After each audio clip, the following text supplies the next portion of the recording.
Nova is a senior at a high school in Michigan, and it's prom time. A few weeks before the big night, a fire destroys all the decorations for the dance. Nova's in charge of organizing the event, but she doesn't know what to do. Enter Jesse, a troubled student who drives a motorcycle. These two are forced to work together to finish the preparations for the prom. At first, Nova and Jesse don't get along, but once they get to know each other and their backgrounds, they start to form a connection. There are several other storylines involving other students trying to find dates for the prom and starting and ending relationships.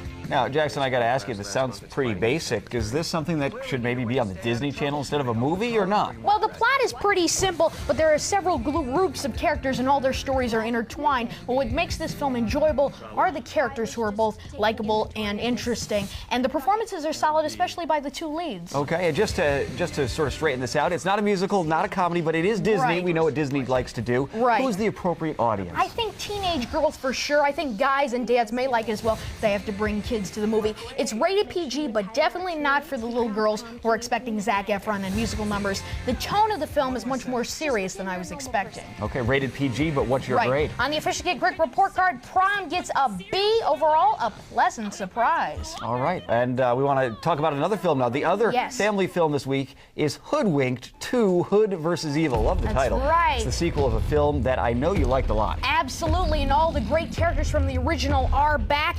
But unfortunately, this story about an evil witch who's capturing Hansel and Gretel and then Granny is a bit too basic. There's some funny dialogue, a lot of pop culture references, great voice cast as well, but no real imagination with the plot. Okay, so who's this movie good for? Well, it's rated PG, but age has very little to do with who this film is good for. I think if you saw the original film, liked it a lot like I did, there's enough here to recommend. But if you didn't see the first one or you didn't like it a lot, don't see Hoodwinked 2.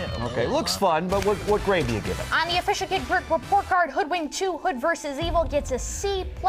A bit of a disappointment, but considering this film was on the shelf for over a year and a half and almost didn't get to theaters, it's better than nothing.